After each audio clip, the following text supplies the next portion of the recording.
Hi boys and girls, it's me Butch. My name is Terry David Silvercloud. I live in Vancouver, British Columbia. I'm 76 years old. Today is Friday the 13th of November, Friday the 13th. The original Friday the 13th was in October 1307. King Philip IV of France, of northern France, he ordered the arrest of all the Knights Templar. And of course they had spies everywhere, and they were the only ones he found were the old dudes. And most of the knights vanished along with their fleet of 200 ships, and it's been a mystery where they went ever since, what happened to the Templar treasure. Anyhow, the Grand Master was roasted alive 7 years later. The king got tired of it all, and the Grand Master was slamming them, so the king and the Pope they had the Grand Master roasted alive on March 19th, 1314. And that's why the Freemasons like that date. And you'll notice the war in Iraq started on that date because Bush was a Freemason. It's a big deal.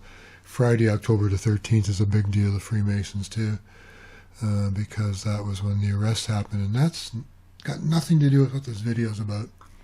I just talk a lot. So I saw a thing on TV here on CBC, Canadian Broadcasting Corporation, about face masks, the good ones, the bad ones, and that kind of thing.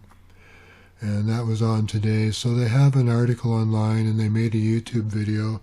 But just in case you haven't heard of it, I'm making this little short video to tell you about it. So to find it online, you want to enter CBC face mask in Google.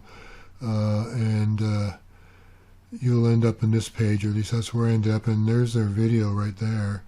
But what I'm going to do is show you the online article, which is here. And it was written by Charles C. Agro, Tiana Grundig, and Eric Zito. I don't know if I pronounced that right. But this is a pretty good article, and they tested 20 face masks, and they commented about some comments about it. Here you see a really crappy face mask, somebody blowing out smoke, and you can see it ain't stopping nothing. So there's some really bad face masks out there that don't do anything. And the big deal with cotton and other organic materials is you need a thread count over 600, and if you have it less, your cotton will look like this. There'll be gaping holes in the cotton that are bigger than the cotton itself. You want a tightly woven fabric, more like this one, a 600 thread count. That's the count you'd get in low-priced bed sheets and pillowcases, is about 600. If you get expensive bed sheets, they're up around 1,200, up to 2,000 or 3,000 if you got the money. And you might want to put a layer of plastic in there too, which will really stop viruses. The plastic might stop the viruses. But anyhow, they go on and on about the top performers. So you can check that out. The good performers, the fair performers, which are things like rayon and sequin ones. And the big surprise of these neck scarf kind of ones, they're really crappy performers. I think unless you get the type you can get in Europe where there's a built-in microfiber, like there's a second little pocket in, like you can have with some masks where you put a microfiber filter in, but they're definitely not recommended. And what's positively not to use is these ones with the breathe out valve. That just lets you blow all your germs out to everybody around you, doesn't protect anybody around you, and may not do much of a job of protecting you. But you definitely should not use those. And the article goes on about this particular mask, a polypropylene fabric mask, being as good as an N95, which is the best. And your throwaway surgical masks, the good ones, are pretty good.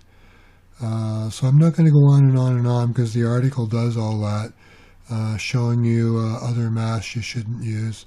See, here's that. I should scroll down here. See, I'm not scrolling properly. I'll give you a real quick look through of this page. So I'm going to leave the link to this page in the description down below, and you can click on it and go right there, or just do a search for it, CBC face masks. And this is a really good article. It'll really show you a lot. So Butchie Poo is going to shut up because I talk on and on like a dripping tap. And I don't know how long I've been on now. I'm testing something out here too, trying out this 2-camera recorder thingy, seeing how well it works. So I'm going to stop recording. So bye-bye from Butchie Poo in Vancouver.